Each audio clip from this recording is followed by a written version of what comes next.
L'art est vaste et comporte d'ailleurs plusieurs disciplines. Vous avez des artistes musiciens, vous avez des artistes comédiens, vous avez ceux-là qui sont dans l'art plastique, mais vous avez ceux-là aussi qui sont dans le design et dans la sculpture. C'est un artiste qu'on va recevoir aujourd'hui dans la rubrique invité du jour, mais il fait donc dans la sculpture et dans le design. On va le recevoir sur ce plateau, Monsieur Kader Kaboré, pour nous parler de son travail parce que lui, il exporte son travail à l'extérieur. Il fait des tournées européennes. Il fait également des ateliers au Burkina Faso. Il a d'ailleurs un centre culturel. On va découvrir l'univers de Monsieur Kaboré tout à l'heure dans la rubrique invité du jour. Bien avant cela, le directeur de l'information de Savane Média sera là.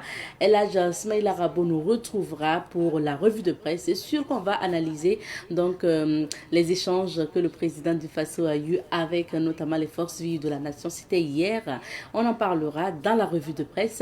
Et aujourd'hui, c'est vendredi. Donc, vous avez droit à votre chronique sécurité routière. On parle de la ceinture de sécurité qui est très importante quand on est en voiture. Donc, attendez, vous allez avoir les conseils. Honoré Onadia sera là pour clore l'aventure avec les rendez-vous du week-end. Alors, madame, messieurs, fidèles téléspectateurs de Bonjour le Faso et de Savane TV en général, permettez-nous de vous dire bonjour et bienvenue à ce nouveau numéro de l'émission Bonjour le Faso. C'est d'ailleurs le dernier numéro de la semaine. Alors, merci de nous renouveler votre fidélité. On parlait des artistes tout à l'heure. Alors, cette semaine, on parle à la découverte aussi d'artistes. Eux, ils font dans la forge, puisque ce sont des artistes de la forge. Il s'agit des forgerons et c'est leur communauté qu'on découvre cette semaine à travers la rubrique à la découverte de. Et bien sûr, pour la rubrique à la découverte de cette semaine, on parle à la découverte de la caste des forgerons. Et puis, cette semaine, nous avons décidé de vous proposer des témoignages de ceux qui pratiquent la forge, de ceux qui sont initiés. Et aujourd'hui, on vous propose le témoignage donc de KPG, donc c'est Perdouende Gérard Kientga. Il est artiste conteur, il est lui-même forgeron, né et initié. Voilà, vous vous souviendrez de ces vidéos sur les réseaux sociaux où il a marché sur le feu. Pour lui, il n'y a rien de magique, il a juste été initié, donc c'est logique. Et puis voilà, les forgerons, il faut rappeler, ce sont des grands maîtres du feu et qui travaillent la forge. Et c'est c'est à eux du moins qu'on fait appel lorsqu'il y a la foudre pour détacher donc ou séparer l'homme de la foudre. Et c'est à eux également qu'on fait appel lorsqu'il y a une mort tragique. C'était comme ça dans la société africaine, dans la société traditionnelle et même aujourd'hui où il y a des activités qui visent à valoriser le métier de la forge ou les forgerons. KPG lui-même est promoteur d'une activité culturelle. Il y a aussi même des activités qui se tiennent souvent chez le Mogonaba qui visent notamment à valoriser donc la caste des forgerons et le métier de la forge. Je ne vous en dis pas plus. Écoutons plutôt KPG et on revient. Lorsque la foudre tombe quelque part, il y a une tension. Ça veut dire qu'il y a un conflit entre l'invisible et le visible.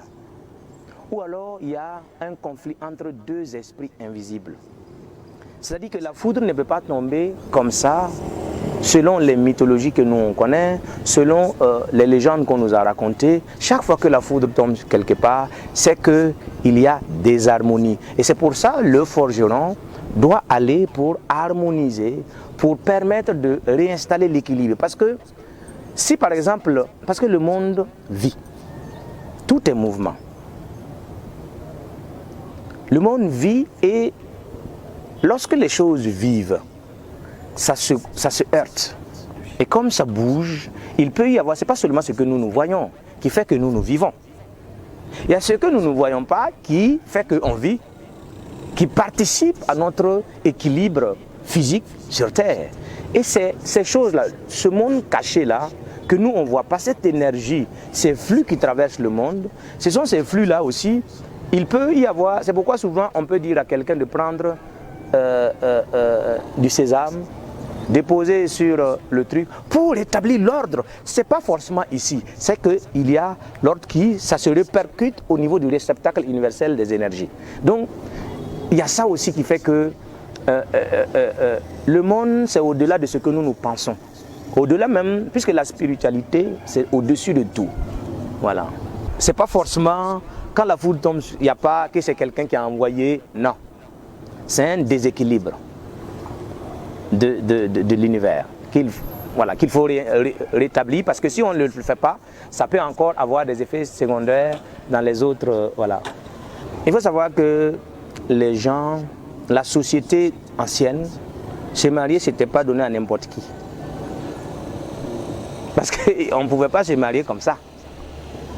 Et comme c'est-à-dire que de façon logique, sans chercher, sans rentrer dans les mythes ni les légendes, tout tourne autour de quelque chose. Ça veut dire que tout le monde veut aussi être là-bas. Donc ça veut dire que si le forgeron, en plus d'avoir comme on appelle les chefs de terre, le chef lui-même et toute la société avec lui, s'il a encore les femmes, ça veut dire que c'est lui le chef du village, c'est lui le roi. Donc il fallait trouver des mécanismes pour le contenir, pour que lui aussi il puisse faire attention qu'il y ait quand même un être au-dessus qui est le roi. Voilà, donc il y a tout ça. C'est pour ça aussi, il faut signaler. Moi je ne vais pas rentrer dans les mythes et dans les légendes, parce que dans les légendes, ça c'est autre chose. Mais dans la réalité pratique, ça, c'en est une autre.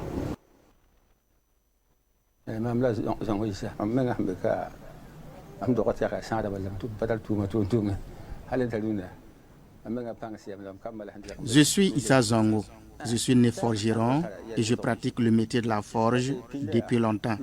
Aujourd'hui, je suis vieux, mais j'ai légué ce savoir-faire à mes enfants qui pratiquent le métier de la forge. Avant, quand la foudre s'abat sur un arbre, il y a certainement ce margouillat appelé sabanga dans l'arbre. Et la foudre abat et l'arbre et le margouillat. Et si la foudre s'abat sur une personne, ça a aussi une raison. C'est que la foudre a été envoyée. Tu peux par exemple faire du tort à une personne ou te disputer avec la personne et la personne invoque la foudre et la dirige vers toi. Mon propre frère a été même une victime, malgré qu'il soit issu de la famille des forgerons.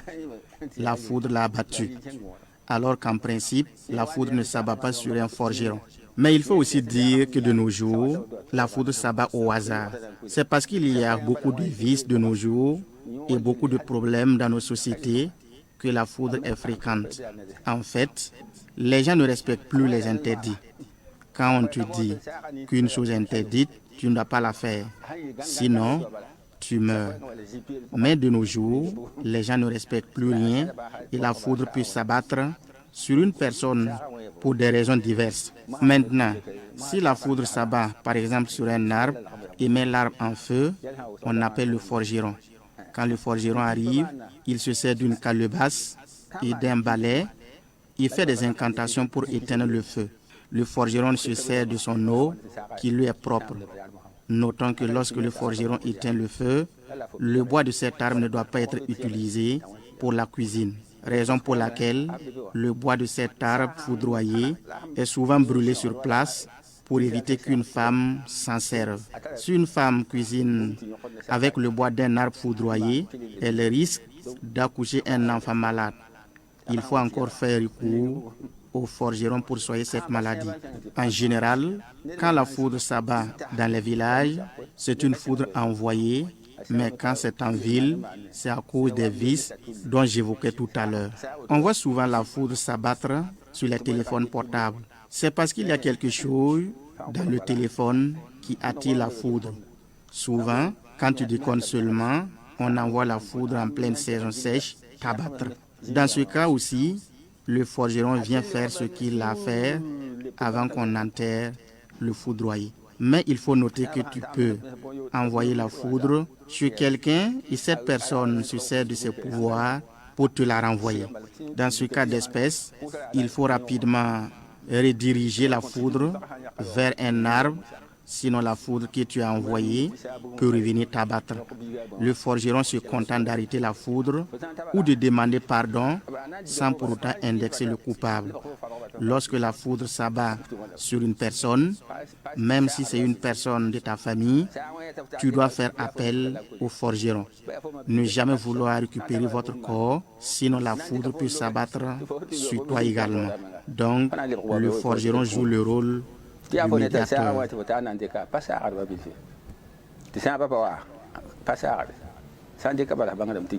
Avec le directeur de l'information de Savane Média, Elhadj Smaïla Rabo. Bonjour. Bonjour Abzeta. Bonjour à vous toutes, bonjour à vous tous. Merci. Merci bien. Commence avec le journal Le Pays, qui a sa une comme tous les journaux d'ailleurs aujourd'hui. Le président du Faso face aux forces vives de la nation. Le programme des 5 ans à venir en 16 points. Abidjan et Cotonou accusés de vouloir déstabiliser Ouaga. Exploitation clandestine de mines d'or au Burkina, la pagaille a assez duré. C'est toujours à lire à la une du journal Le Pays. Pourri, risque d'inondation à Ouaga, les 5 mesures prises par la mairie. Le Premier ministre a des émissaires de l'ONU. Nous refusons la vision néocoloniale. Mystère psychique et spirituel dans la quête du succès, le destin n'est qu'un observateur et un spectateur impuissant. Dixit Rock Bakiono, semaine de Poco, quel type de savon pour quel type de peau. Actu Sport, Jeux Olympiques, 8 athlètes pour défendre les couleurs du Burkina Faso. L'observateur Palga présent rencontre IB Force Vive, le DOP du capitaine Traoré. Entendez par DOP, discours d'orientation politique. Une lettre pour l'AI, page 6 de l'Obs aujourd'hui, affaire Maître Cam, péripétie d'une libération. Attention, patriote aujourd'hui, apatride demain. Que se passe-t-il à Copec Galore, la chambre de commerce, auréolée à Accra? Moustan Soba chez le Moro, coutume ancestrale avant d'intégrer son palais. Manifestation de rue au Kenya, le gouvernement saute pour sauver le fauteuil présidentiel. Et puis nous terminons avec le journal aujourd'hui au Faso. Toujours rencontre capitaine Ibrahim Traoré, force vive de la nation, à la une. Échange direct entre le président du Faso et les forces vives de la nation. IB sans filtre au palais des sports.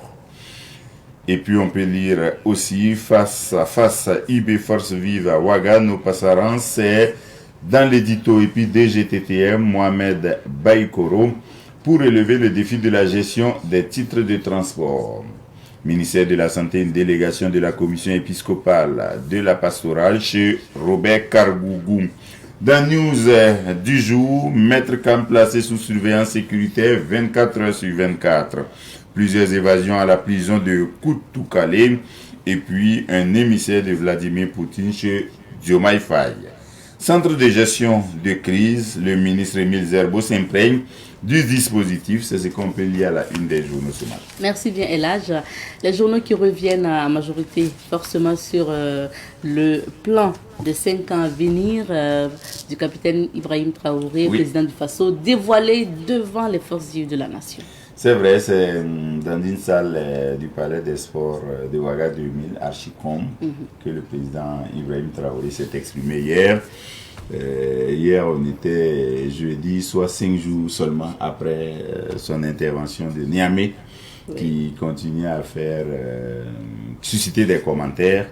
Bon, là, il en rajoute. Voilà, parce qu'il ne s'est pas contenté cette fois-ci de tirer à boulet rouge sur l'impérialisme et les néocolonialistes. Il a aussi dévoilé quelques grands points de ce qu'il considère comme son programme, même s'il a dit d'entrée de jeu qu'il n'allait pas aller dans les détails parce qu'il n'entendait pas donner le bâton à l'ennemi pour le battre.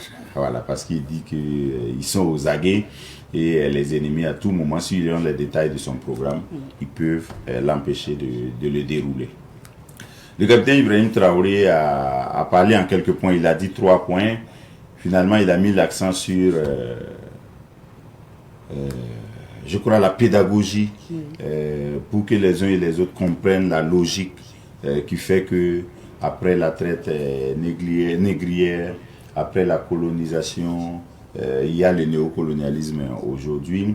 Il a dit que les autres nous regardent d'en haut. Ils considèrent qu'ils sont le bien et nous, en bas du triangle, les voisins, le mâle et les esclaves sont voisins. Voilà. Pendant que ceux qui sont reflètent ou incarnent le bien sont au sommet. Et c'est comme ça qu'on nous regarde d'en haut. Et c'est ce qui explique tous les faits et gestes, les comportements, les accords qui nous sont imposés. C'est comme ça qu'il a présenté les choses, avant de dire, dans tous les cas, il n'y a pas d'autre choix que d'aller au combat. C'est pas le combat que nous allons arracher notre vraie indépendance et notre souveraineté réelle. Il a dit par rapport au terrorisme, parce qu'il considère que le terrorisme est la suite logique du néocolonialisme.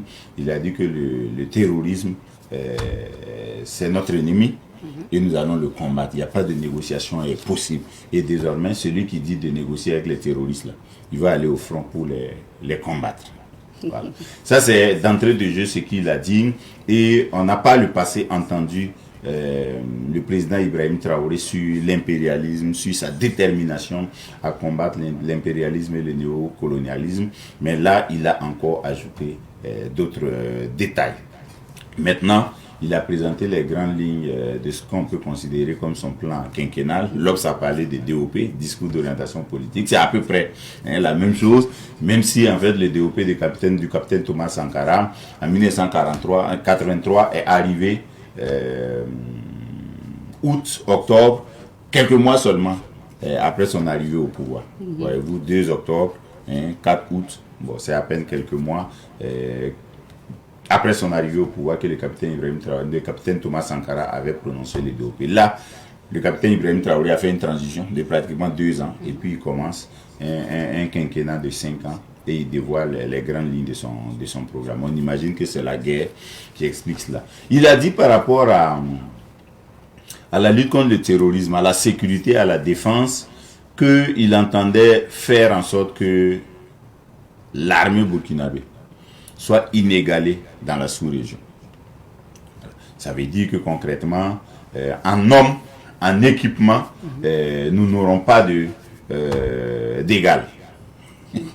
C'est ça son ambition. Voilà. Maintenant, on peut dire oui, mais quand vous dites dans la sous-région, en Afrique de l'Ouest, il y a le Grand Nigeria, 200 millions d'habitants, est-ce qu'on peut comparer? C'est comparable à partir du moment où, si le Burkina est plus petit, avec une population moins importante, mais si au kilomètre carré ou, je ne sais pas, à une certaine densité, les conditions de sécurité et de défense du territoire dépassent le Nigeria, ça veut dire que nous sommes au-delà des capacités du Nigeria. Voilà. Parce que le Burkina, je ne sais pas, c'est une chance et une malchance.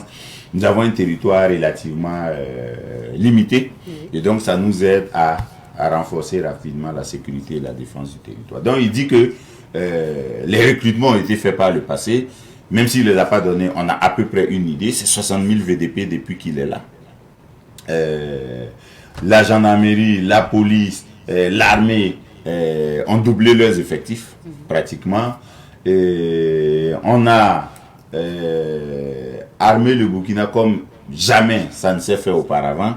Et puis il a dit que pour cette année seulement, c'est 10 000 militaires qui vont être encore recrutés. Voilà. Ça n'a plus rien à voir avec ce qu'on avait il y a une dizaine d'années, autour de 40 000, 50 000 hommes. Aujourd'hui, c'est 100 000, 120 000. Et on va au-delà. Il a dit ensuite qu'il va avoir une lutte implacable contre la corruption. Là-bas, il n'y a pas de débat. Et des organes seront créés dans les ministères, institutions et services pour veiller au gré et pour rendre compte et pour sévir en cas de besoin. Ça, c'est dans le cadre de la lutte contre la corruption. Il a dit que l'offensive agro-pastorale et halieutique est déjà engagée et qu'il entendait déployer des efforts particuliers dans la maîtrise et la construction des barrages. Le curage des barrages, la réhabilitation des barrages qui existent ou qui sont défectueux, la construction de nouveaux barrages. En tout cas, il y a un plan spécial pour maîtriser l'eau au service de l'agriculture, avec un accompagnement conséquent du monde rural, agricole et pastoral. Et il a évoqué les mines. Il a dit qu'il ne comprend pas pourquoi on attribue des licences à des sociétés minières étrangères qui prennent pratiquement tout et qui nous laissent pratiquement rien. Et il a au passage félicité les orpailleurs traditionnels. Oui. Et il a dit qu'il entendait faire en sorte qu'ils soient au centre de sa politique minière. On peut, à travers la mine semi-mécanisée, exploiter l'or du Burkina sans demander l'aide extérieure. Je crois que c'est l'esprit du capitaine Ibrahim Traoré. Et il a abordé d'autres sujets, par exemple la magistrature. Oui. Je crois que la vision de la justice, qu'au passage, un avocat a présenté un jour comme une justice bourgeoise, n'est pas du goût du capitaine Ibrahim Traoré. Il pense qu'on doit faire la justice autrement. Il en avait déjà parlé avec le Conseil supérieur de la chefferie traditionnelle et coutumière, présidé par le Moro Naba, quand il a eu un échange avec les chefs traditionnels et coutumiers. Il a dit, mais il y a des matières judiciaires qu'on peut confier aux chefs traditionnels, à nos notabilités coutumières et traditionnelles. Bon, ça, c'est pas difficile à faire, ce n'est pas sorcier, parce que déjà, il y a des matières, par exemple, judiciaires qui sont confiées au préfet dans les départements.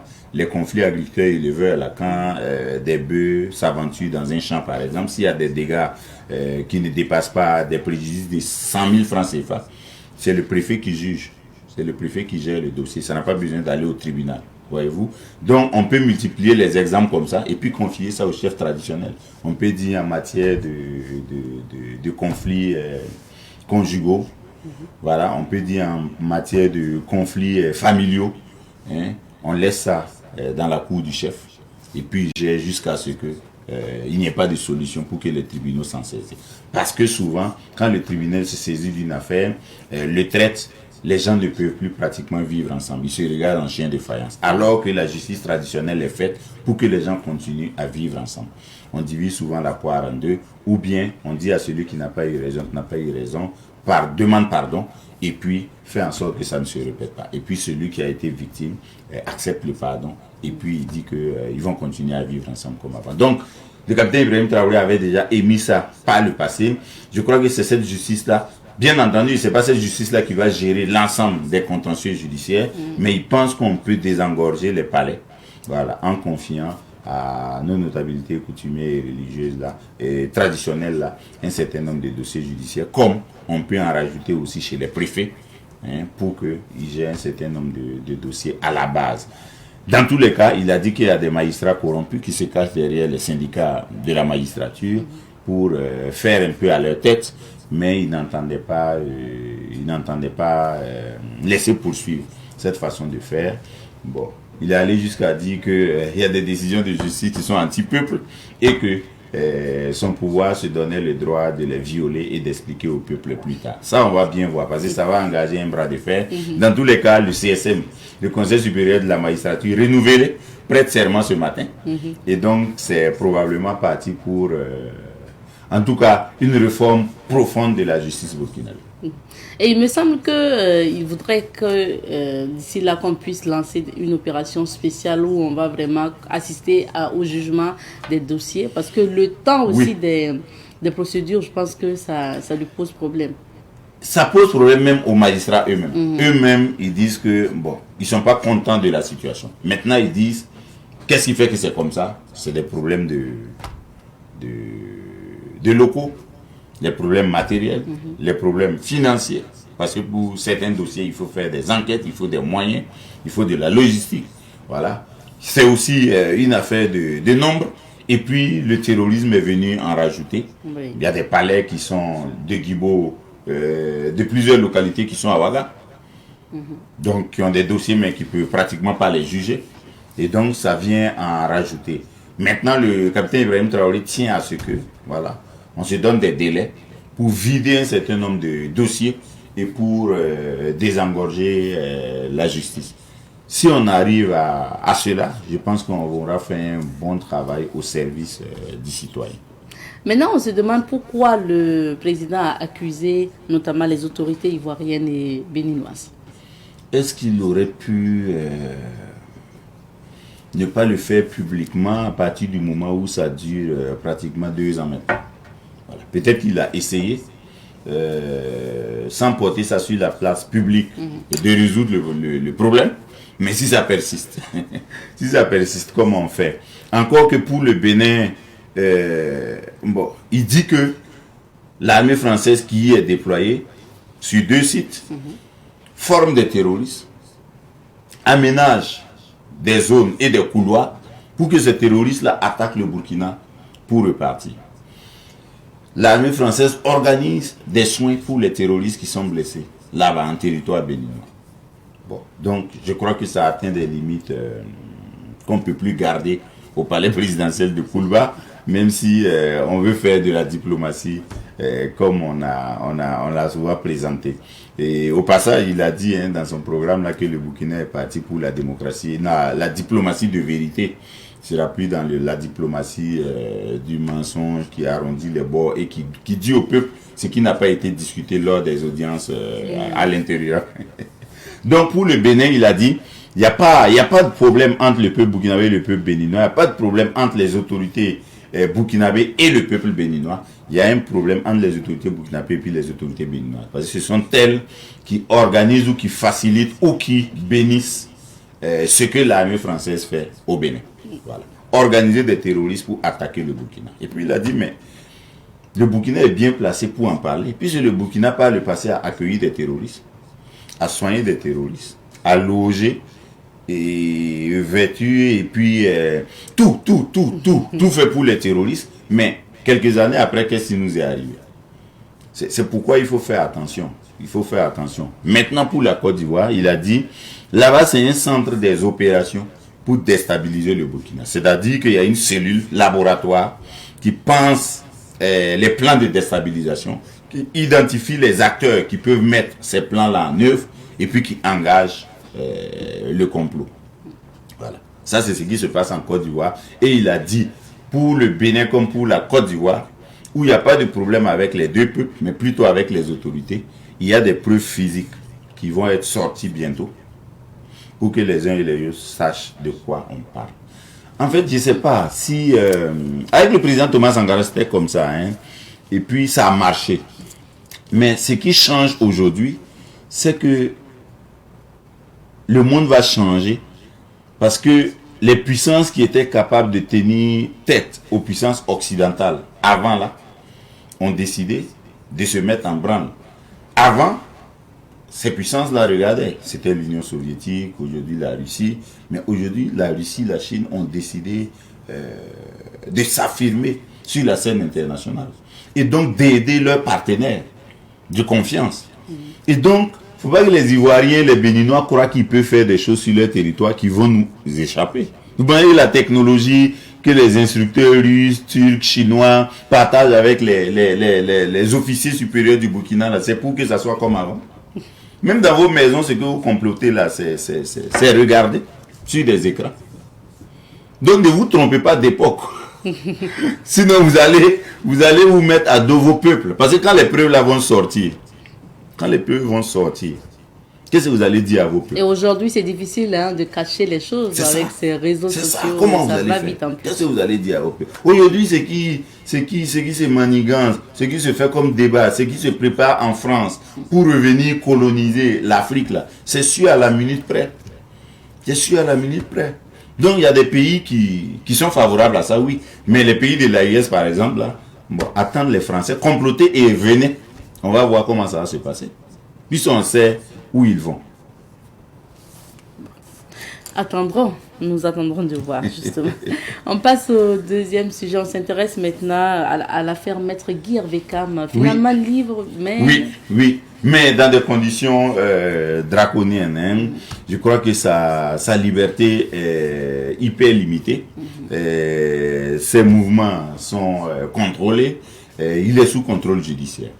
Voilà. Ça n'a déjà pas été facile de le libérer. parce que ces avocats ont dû batailler après l'ordonnance de mise en liberté de la chambre de contrôle de l'instruction du tribunal militaire de Ouagadougou. Mais 2 jours après, finalement, il a pu regagner son domicile mercredi soir.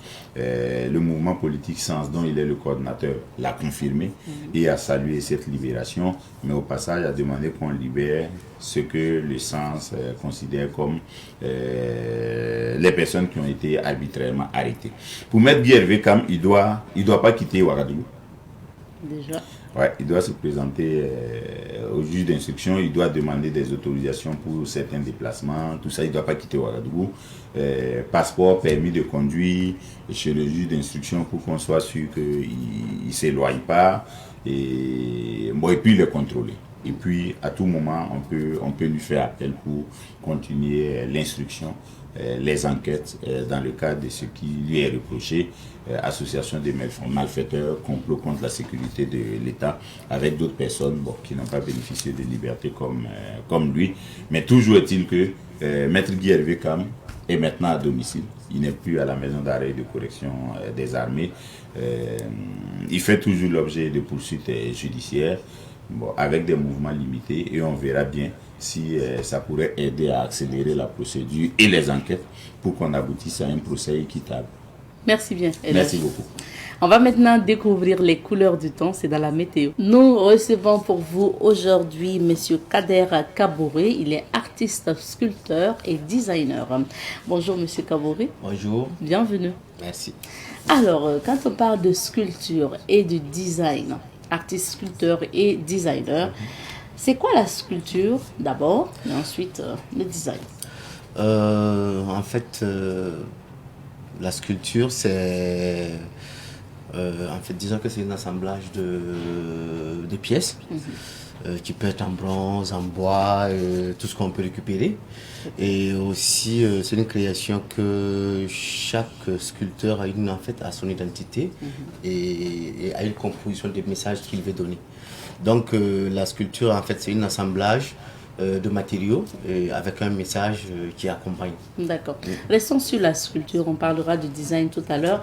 Et à l'origine, dès la base, quand vous travaillez soit avec le bois, soit avec le bronze, vous avez dit le métal, voilà, et d'autres choses. Est-ce que vous dessinez d'abord l'objet que vous voulez réaliser, d'abord sur papier, avant donc de le façonner?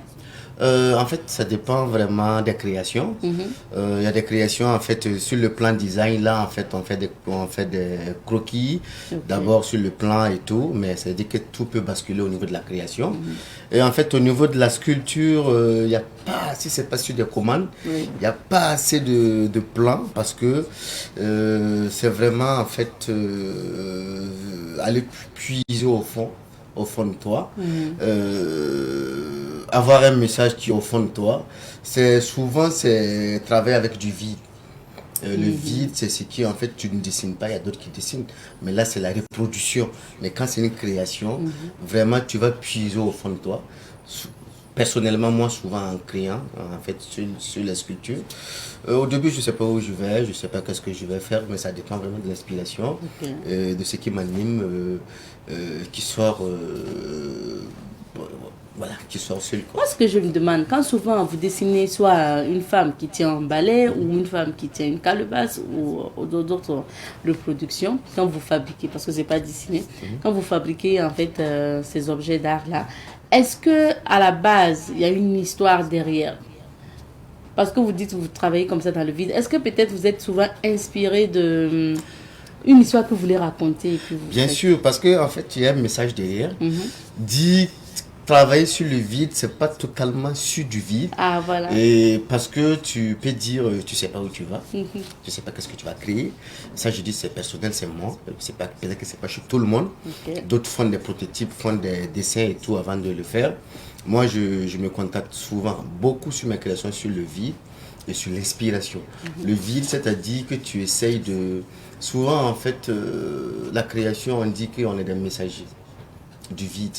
Ça veut dire qu'en fait, le vent, l'esprit, le temps t'envoie un message.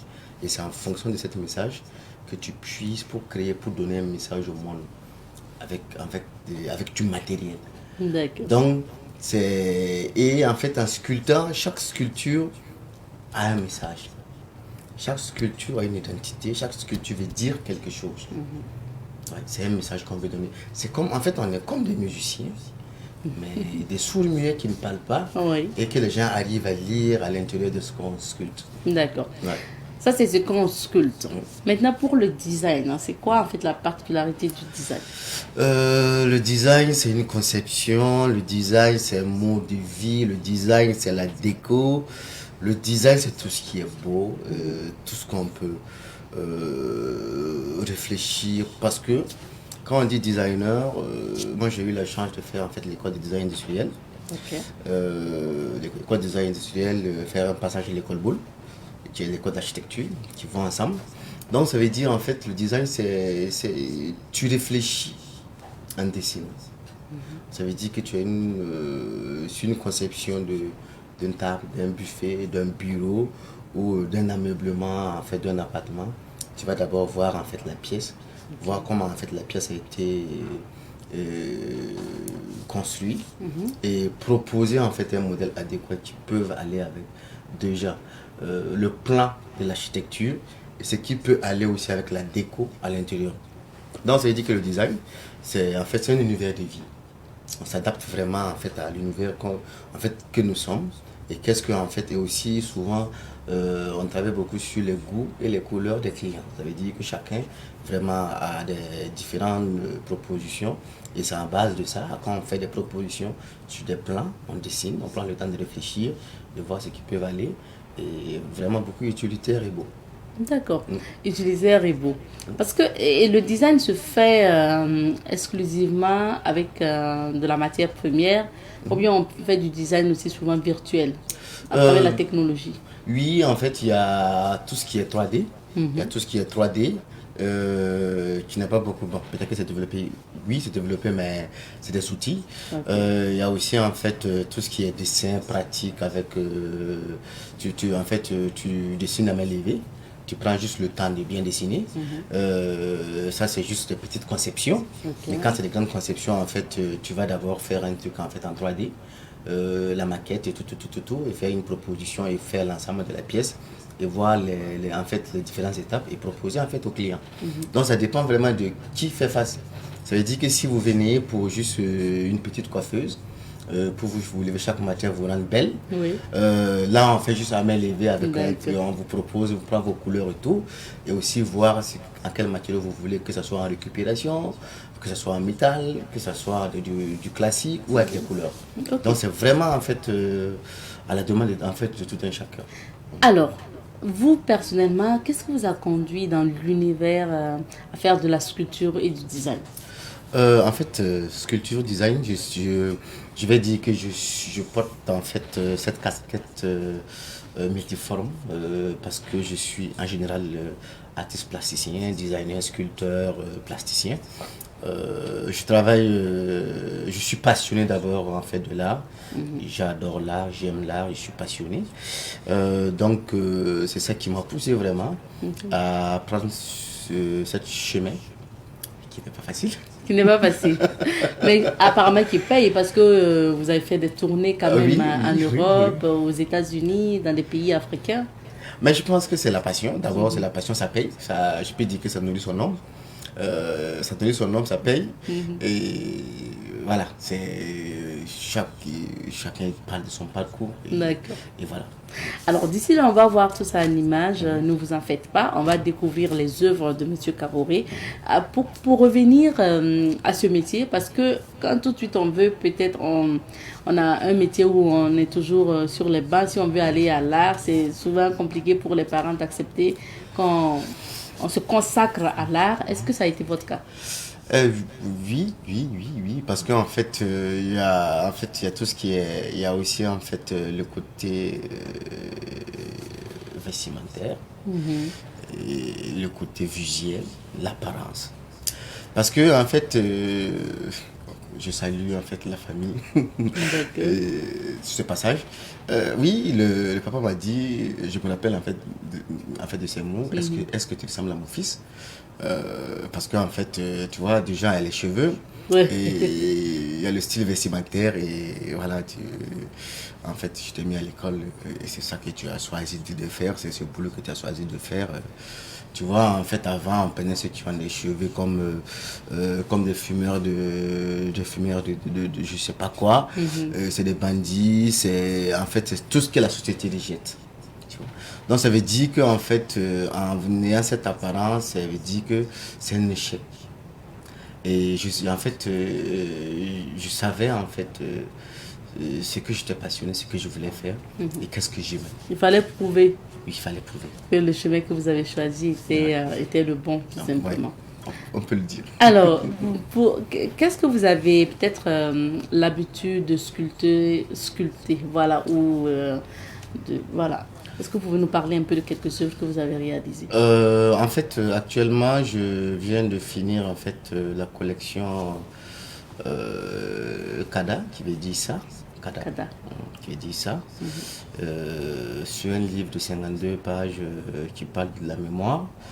Avant la collection Kada, en fait, j'ai travaillé sur la collection Yves Menga. Et Yves Menga que j'ai fait en fait une exposition à Bruxelles et à Paris à l'été. Avant en fait la collection Yves Menga, j'ai travaillé sur la collection Casbo, qui veut dire cri. Donc ça veut dire que Ça, c'est des thèmes, ça. Oui, en fait c'est des collections. Des collections, ouais. Voilà. En fait, il y a cette collection, il y a cette collection, il y a cette collection. Donc ça veut dire que je viens d'entamer en fait la dernière collection que j'ai commencé il y a 4 ans. Donc il y a vraiment différents volets sur la création que je fais. J'essaie de toucher en fait à ce que j'aime. Et j'essaie de créer ce que j'aime, donc j'essaie de toucher à tout. Et récemment, vous avez organisé une exposition à Ouagadougou. Et c'était dans le quartier Sissène, je crois. Oui. Ok. Ça s'est bien passé plutôt? C'était super. C'était pour exposer quoi? C'est la même collection, la récente? C'était la sortie du livre. Ah. Voilà, c'était la sortie du livre. Et comme je salue en fait le Naba de Cissé, et aussi la commune, en fait, la délégation spéciale et toute la population et ceux qui sont sortis pour venir me soutenir au niveau du livre, je salue tout le monde. C'était la sortie du livre, la mémoire, et j'ai tenu que ça soit vraiment dans le quartier qui m'a vu naître. Ah, vous êtes fils de Cissé. Je suis fils de Cissé. Ok, super. Il n'y a pas que les expositions à Ouagadougou au Burkina Faso. Je souhaite qu'on parle du fait que vous vous exportez donc à l'extérieur. Et est-ce que vous pouvez nous parler un peu des pays que vous avez pu faire, peut-être des événements où vous avez participé? Wow. Il faut juste citer quelques-unes. Je peux dire en fait que j'ai eu la chance de parcourir un peu le monde. Un peu. Taïwan, pour représenter le Burkina, où il y avait la coopération entre le Burkina et la Taïwan, et la Chine-Taïwan. En fait, aux États-Unis, à Bruxelles, à Francfort, en France. Pour France, c'est revenir en Afrique, un peu au niveau de la sous-région. Bamako, Abidjan, Cotonou, un peu partout. Bon, en fait, c'est dans le cadre du métier. Souvent, c'est pour représenter le Burkina, souvent, c'est pour faire des formations, souvent, c'est pour des expositions. Donc, c'est vraiment, en fait, souvent aussi, c'est pour des masterclass. Donc, c'est vraiment, en fait, dans le domaine de l'art qui m'exporte, que je puisse aller partager en fait l'expérience et la passion que j'ai pour ce métier. C'est très bien plutôt. Maintenant, vous-même, vous avez un centre culturel, n'est-ce pas, à Ouagadougou? Oui. Ok. C'est quoi le nom du centre et qu'est-ce que vous y faites? L'espace Kayiri, qui est un espace multiforme, qui accueille en fait des spectacles. On a la chance d'être sur la rue des Récréatrales. Ok. Donc souvent en fait pendant les récréatrales c'est l'espace B2B. Donc on accueille en fait des spectacles de Moussa Petit Sergent, on a des concerts avec les Pathé Cabré, on a des expositions, on reçoit en fait les expositions un peu en fait des artistes que ce soit du Burkina, de la France, des États-Unis, un peu partout on reçoit des expositions à l'espace. Et le but principal de l'espace c'est la formation des jeunes. On a formé assez. La formation des jeunes sur l'art, sur l'art plastique, sur le design, sur la sculpture, sur la récupération. Tout simplement parce que en fait, pourquoi ces différents volets, c'est aussi en fait pour que tout un chacun puisse découvrir en fait son talent et où vraiment ils peuvent, où vraiment en fait il a une accessibilité vite. Donc l'espace est vraiment multiforme. D'accord. Et je ne sais pas, peut-être pour confirmer, est-ce que vous faites partie de ceux qui ont travaillé sur le grand rond-point de la rue des Récréatrales ou... Oui, l'équipe avec Sahab Kwanda. Ah, d'accord. Oui, avec Sahab Kwanda. Parce que ce rond-point-là, vous ne pouvez pas passer dans le quartier sans l'apprécier. C'est un travail d'artiste. Oui. Et je sais qu'à chaque édition des Récréatrales, il y a toujours une modification. Oui, chaque fois, il y a une modification. Ouais. D'accord. Donc, mais parlant de formation, est-ce que vous avez pas mal de jeunes qui s'intéressent à votre métier, que vous formez au fur et à mesure? Est-ce que aussi c'est chaque année que vous prenez les jeunes? En fait, là, on est en train de réfléchir sur un projet de formation. Parce que tout simplement, au Burkina, il y a assez de... En fait, c'est la remarque que j'ai faite. Dans le domaine de la sculpture, on n'a pas de femmes sculpteurs. On a des femmes peintres. Oui. On a des femmes peintres, mais vraiment des filles sculpteurs, des femmes sculpteurs dans le domaine de l'art plastique. C'est à chercher. Donc, on a l'idée de cette année 2024-2025, c'est d'essayer vraiment de trouver en fait, de former au moins des filles ou des femmes passionnées, que ce soit dans le domaine du design, des femmes qui coupent, qui soudent, qui sculptent, qui font ce qu'ils veulent avec la matière et avec la main. C'est aussi parce que on a l'école de la musique. On n'a pas d'école de beaux-arts au Burkina.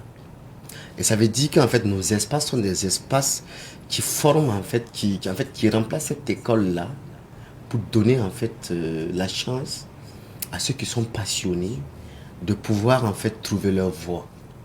Donc l'idée vraiment c'est que en fait d'ici 5 ans, 4 ans, 3 ans, qu'on puisse vraiment avoir au moins que ce soit 2 femmes passionnées. Je dis bien passionnées parce que le métier de l'art,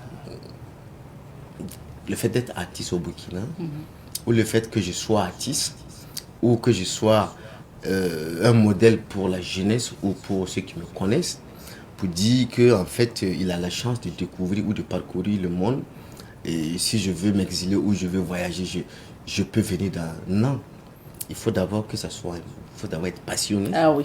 Et quand tu es passionné, en fait, le temps ne compte pas. Donc, l'idée, c'est vraiment d'avoir, en fait, des filles. Moi, je lance le message à ces femmes-là, à ces filles-là, qui sont passionnées, parce qu'on a fait des formations au niveau de l'université de Ouagadougou, au niveau du Labis, où il y avait des filles qui m'ont dit la même question que tu m'as posée au début. Est-ce que les parents, c'est ses parents qui la bloquent parce qu'on ne veut pas qu'elle travaille, est-ce qu'elle soit artiste?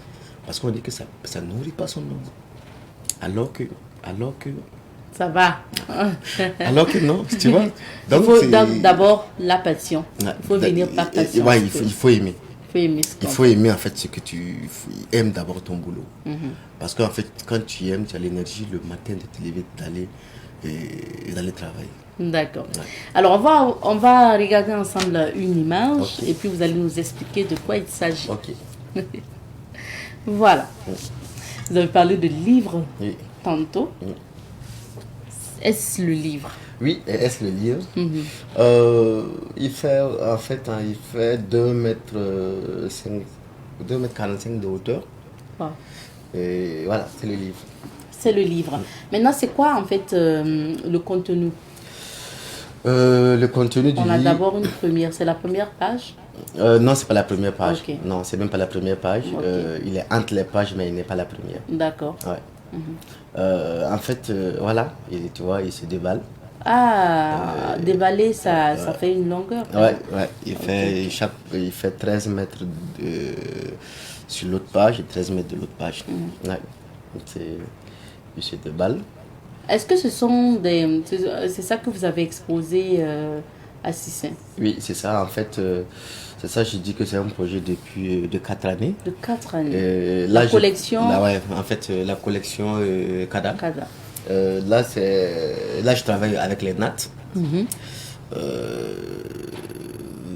Pourquoi les nattes? Parce que j'ai dit en fait c'est un songe. Un songe, c'est un rêve.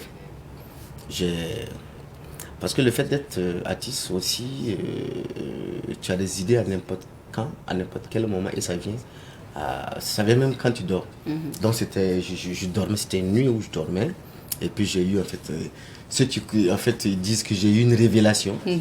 J'ai eu une révélation de travailler sur les nattes, et c'est comme si c'était un don de Dieu.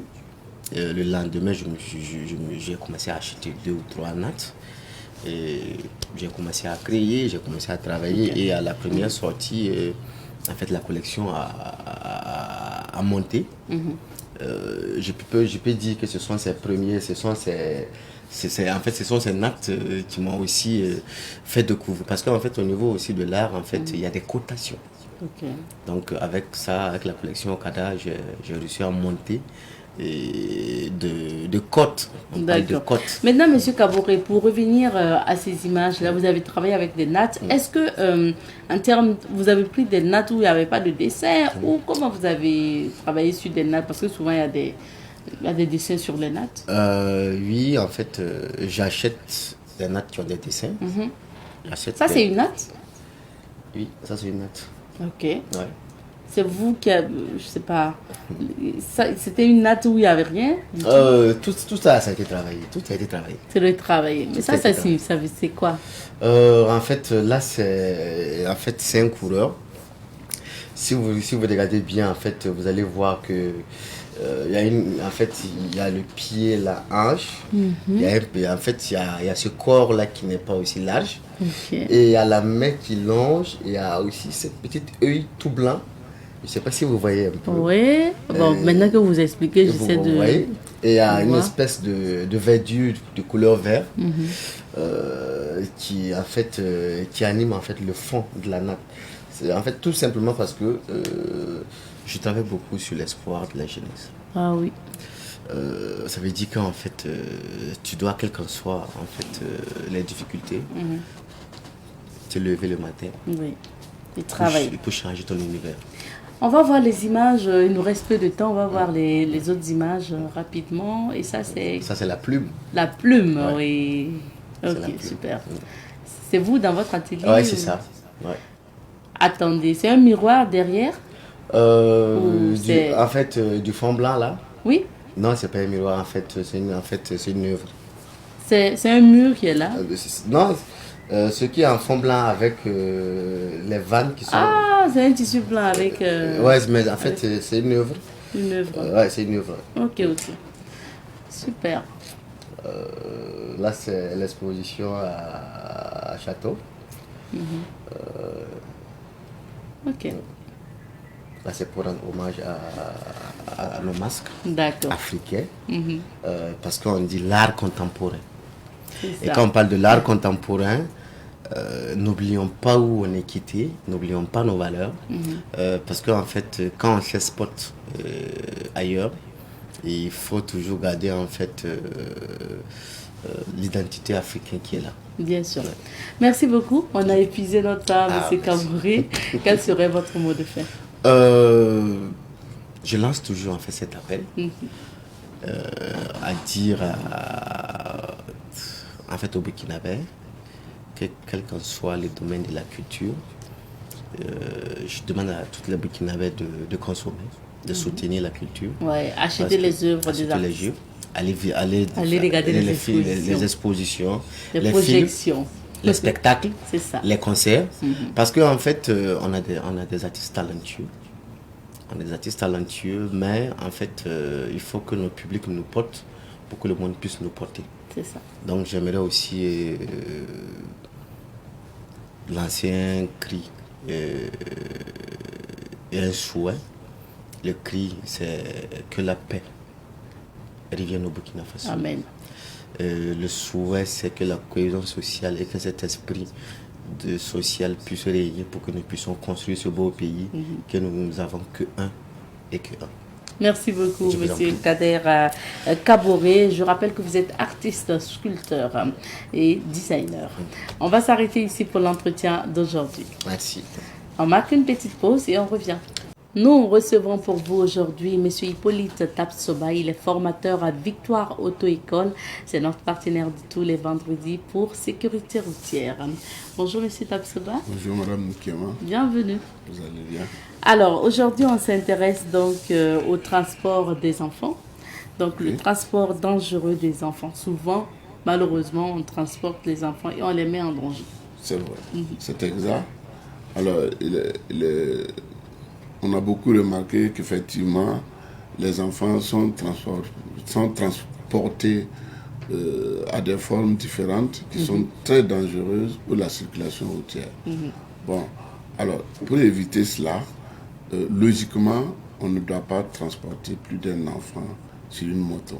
Ok. Voilà. Qu'est-ce que vous appelez d'abord transport dangereux ou les types de transport même dangereux Ouais.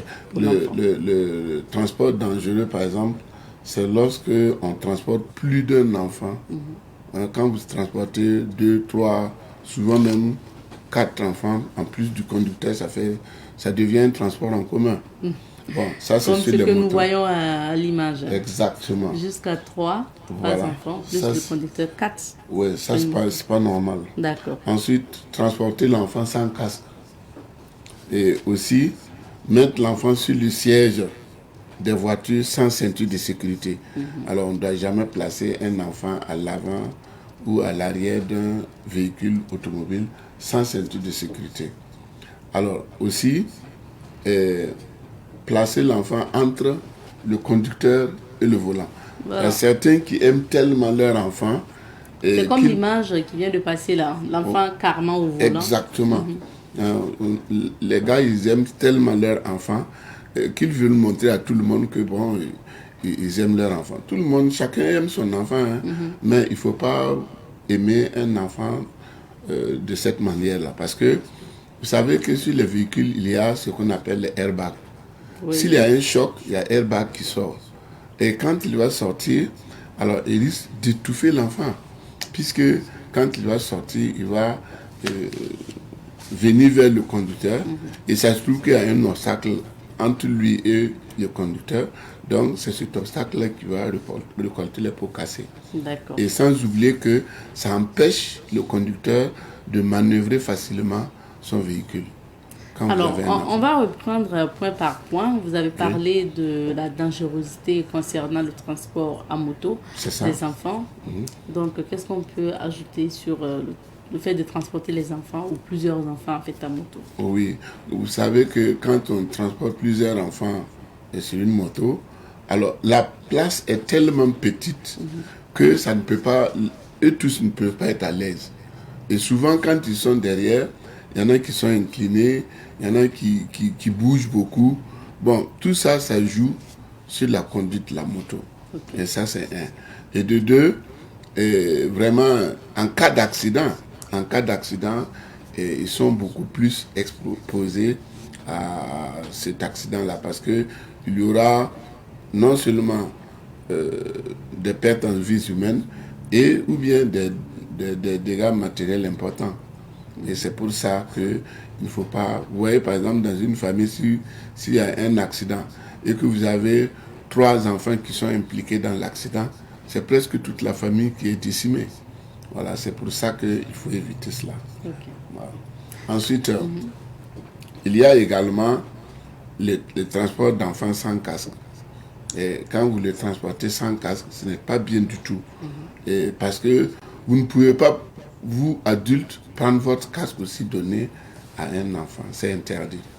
C'est interdit parce que le casque des adultes est carrément différent du casque des enfants.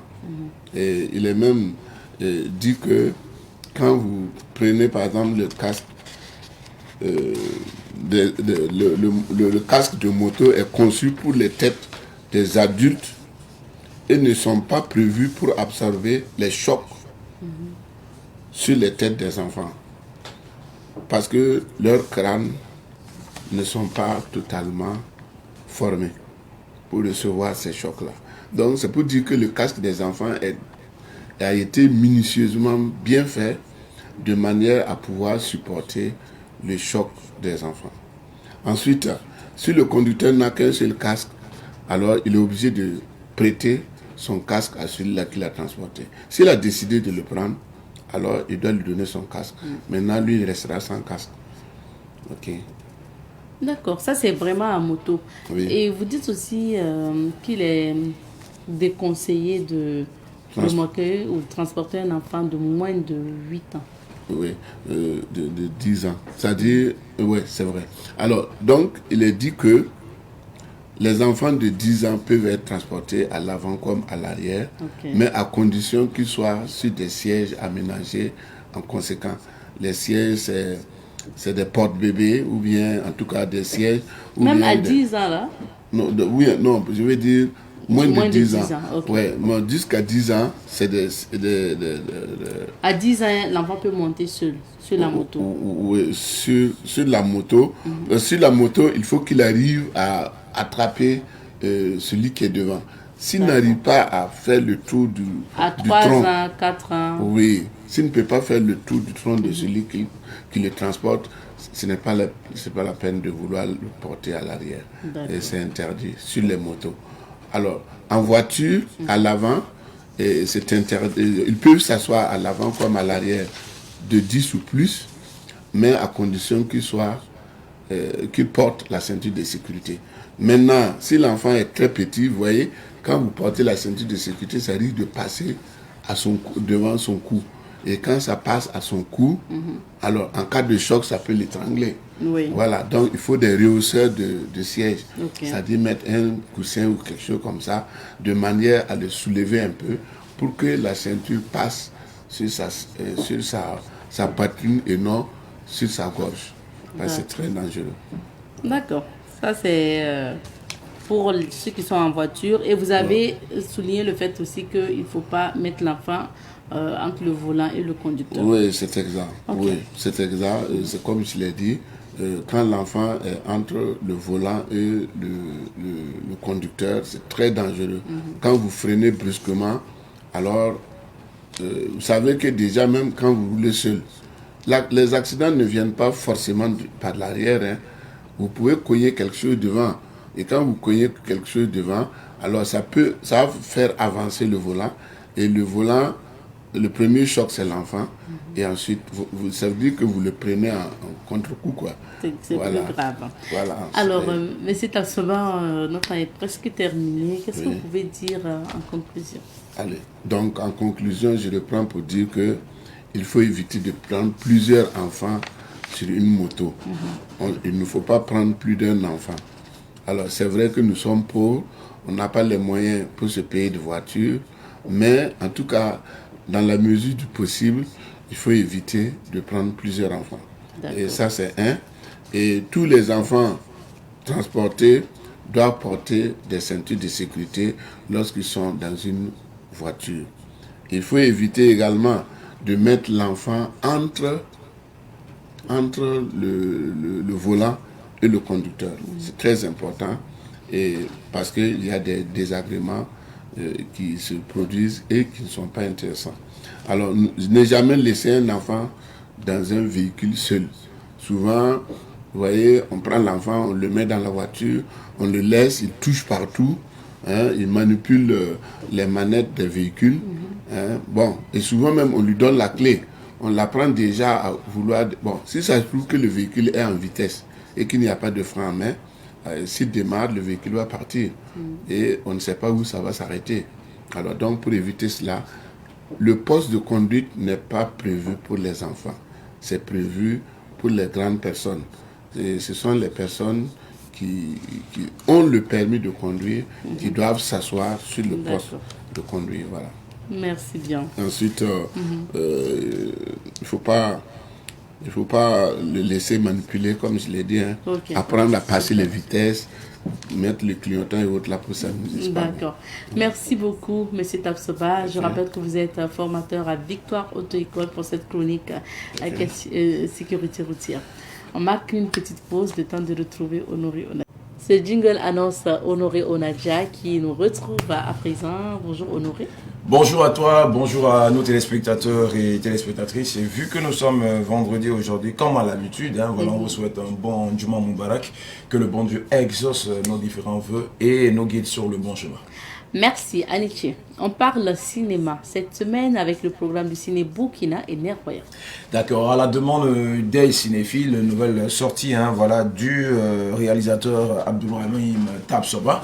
Alors c'est ce film-là, voilà, dénommé La Dot. C'est ce film qui est projeté du côté du ciné Ner Royal et bien sûr du côté du ciné Burkina pour le bonheur de tous ces cinéphiles. Aux séances de 18h30, 20h30 et 22h30 pour un prix d'entrée de 2000 francs et 2500 francs.